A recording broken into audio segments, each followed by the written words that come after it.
네, 안녕하세요. 이베스트 투자증권 염차장입니다. 알아두면 쓸 것 많은 주식 잡박사전. 자, 오늘은 이제 패턴 분석 두 번째 시간인데요. 이제 지난번에 첫 번째 시간에서 다양한 패턴들에 대해서 알아봤고, 그 연장선상에서 오늘도 추가적인 패턴 분석을 해드리겠습니다.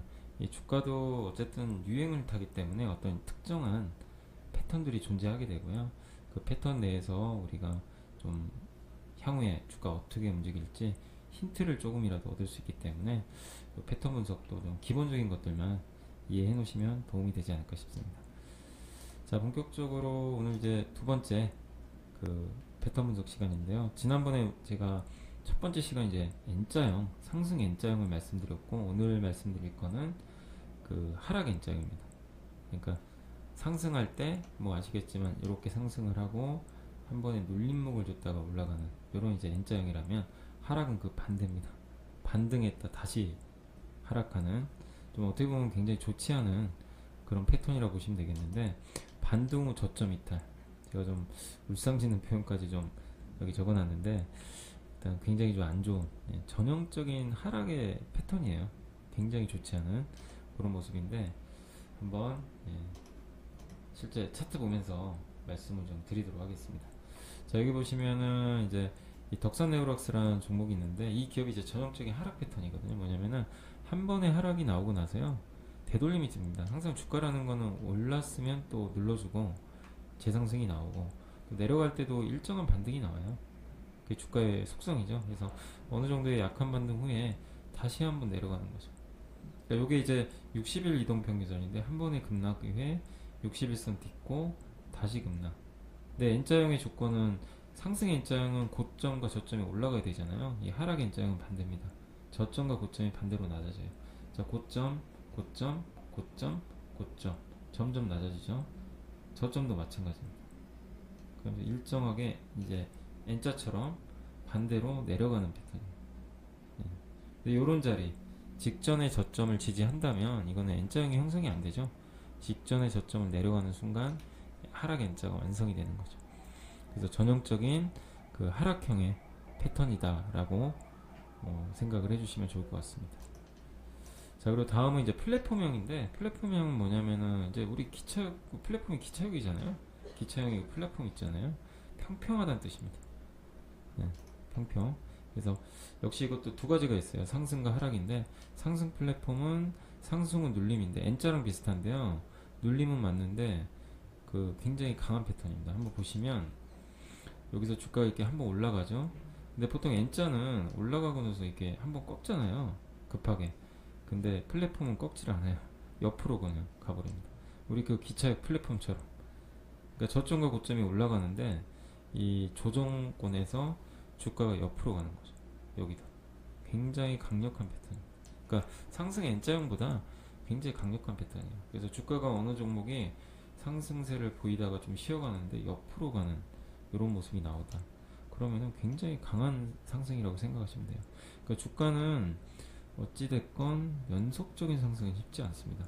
상승엔 반드시 조정이 나오는데, 그 조정의 강도가 다 다른 거죠. 이렇게 한번 꺾고 가는 경우도 있고, 이런 식으로 옆으로 횡보하는 굉장히 강한 상승을 유지하는 조정도 있다. 그래서 플랫폼형은 대표적인 상승형이면서도 굉장히 강력한 패턴이다 라고 생각을 해주시면 되겠습니다. 자, 그리고 반대 흐름이에요. 요거는 굉장히 강력한 하락 패턴이죠. 하락과 반등이지만 더 약하다. 그러니까 아까 하락 N자형보다 더 약한. 그러니까 하락을 하면 보통 주가라는 게 올라가야 되는데 올라가질 못해요. 옆으로 갑니다.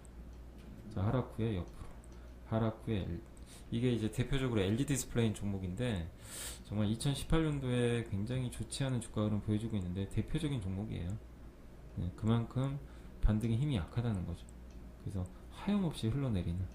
그래서 하락 후에 반등이 강할수록 사실 좋거든요. 근데 반등이 약하면 약할수록 이렇게 추가적인 급락이 나오기 때문에, 이런 하락 플랫폼 형태의 종목들은 좀 체크하셔가지고 좀 투자할 때 조금은 좀 조심하시면서 투자하실 필요가 있지 않나, 그렇게 말씀드리겠습니다. 자, 그리고 이제 W자형은 뭐냐면은 쌍바닥형이에요. 이중바닥. 무슨 얘기냐? W형자에 이게 우리가 이제 흔히 하는 말로 한국말로 짝꿍댕이라 그러는데 여기 보시면 주가가 한 번에 급락을 하잖아요. 급락하면 반등 나와. 여기까지 N자형이죠. N자랑 똑같죠. 하락 N자형. 근데 다 차이점이 있습니다. 다시 내려가는데 주가가 이 직전 저점을 깨질 않아요. 뭐 아니면 살짝 올라갑니다. 딛고 급등하는 거죠. 근데 대신에 이 직전의 고점을 반드시 넘어가야 됩니다.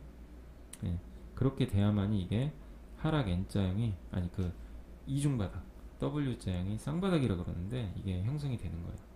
여기서 이 직전 고점을 넘지 못하면 그냥 박스권으로 가는 겁니다. 사실 이걸 넘어서는 순간 아 이중바닥이 완성됐구나. 그래서 사실 이때가 매수 타이밍이거든요. 그렇게 생각하시면 돼요. 그래서 하락 N자형으로도 갈 수가 있었지만 직전의 저점을 깨지 않고 오히려 직전에 또 고점마저 돌파했기 때문에 추세가 바뀌어버리는 겁니다. W자형은 굉장히 신뢰도가 높은 패턴이기 때문에 이 패턴은 꼭 알아두시면 도움이 되실 거고요.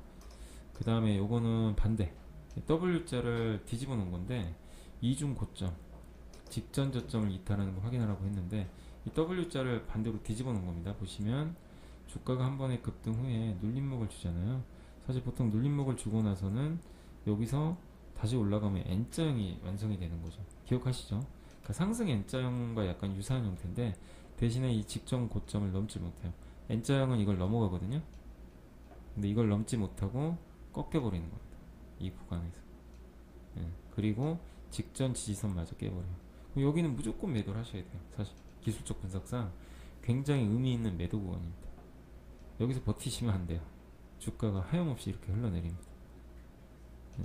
그래서 이제 N자형도 있고 W자형이 있는데 사실 W자형이 굉장히 강력한 패턴이거든요.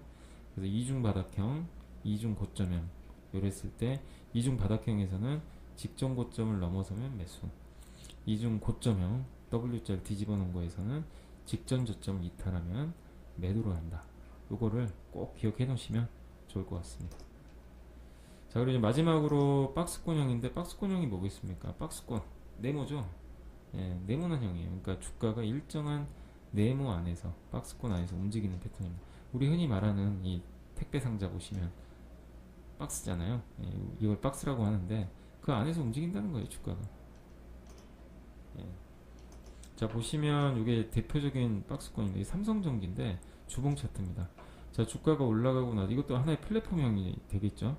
주가 오르고 옆으로 횡보 플랫폼 그리고 다시 상승. 근데 이걸 이제 이 플랫폼 안에 있을 때를 우리가 박스권이라고 그래요. 주가가. 그래서 보통 보면요, 이렇게 주가가 오르고 나서 박스권을 그릴 때 굉장히 그 추가 상승을 할 가능성이 굉장히 높고요. 반대로 주가가 하락하고 박스권을 보인다. 밑에서 추가 하락이 나올 가능성이 굉장히 높습니다. 아까 그 LED 디스플레이 기억하시죠? 플랫폼형에서 주가 급락하고 반등을 못하고 그냥 옆으로 가는 경우 박스권 추가 급락이 계속 나왔거든요. 근데 이 삼성전기는 정반대로 주가 급등하고 나서 주봉에서 굉장히 오랜 기간 이게 한 7월부터 3월까지 조정을 받았거든요. 네, 그러면은 한 8개월이죠. 8개월 동안 주가가 횡보를 했습니다. 그리고 이 직전의 고점을 이때 4월달에 돌파하거든요. 4월의 고점을 돌파하고 나서 또 3개월 주가 급등이 나와요. 네. 그래서 보통 이런 박스권을 돌파할 때 굉장히 강력한 상승이 나옵니다. 그래서 이것도 굉장히 중요한 패턴이니까 뭐 기억을 해 놓으시면 좋겠습니다. 이것도 역시 마찬가지로 이 박스권 상단부 있죠. 뭐 12만원 정도가 되겠네요. 여기를 돌파할 때가 굉장히 중요한 매수 포인트라는 거 염두에 두시고, 근데 반대로 이 박스권이 유지되다가 이 박스권 하단부 있잖아요. 8만원 초반대 이게 이탈되는 모습이 나오면 반드시 비중을 줄이는 리스크 관리를 하는 그런 전략이 필요합니다. 자, 그래서 이제 패턴 이 뭐 어떻게 보면 약간 하나의 트렌드 어떤 모양을 살펴보면서 우리가 주가를 예측도 하고 또 어느 시점에서 매매를 해야 되는지 거기에 대해서 한번 제가 그 두 번의 시간에 걸쳐서 좀 말씀을 드렸습니다. 이런 굉장히 그 패턴이란 것도 사실 되게 많아요. 이거 말고도 제가 설명 안 드린 것도 많지만 기본적인 거 아시면 돼요. 이 안에 다 응용하실 수가 있습니다. 그래서 여러분들이 이런 기초적인 패턴만 좀 어느 정도 이해를 하시고 실전에 적용을 하시면 좋지 않을까 생각합니다. 자, 오늘 알쓸주자, 오늘은 이제 패턴 분석 두 번째 시간을 가져봤습니다. 저희만 물러가겠습니다. 감사합니다.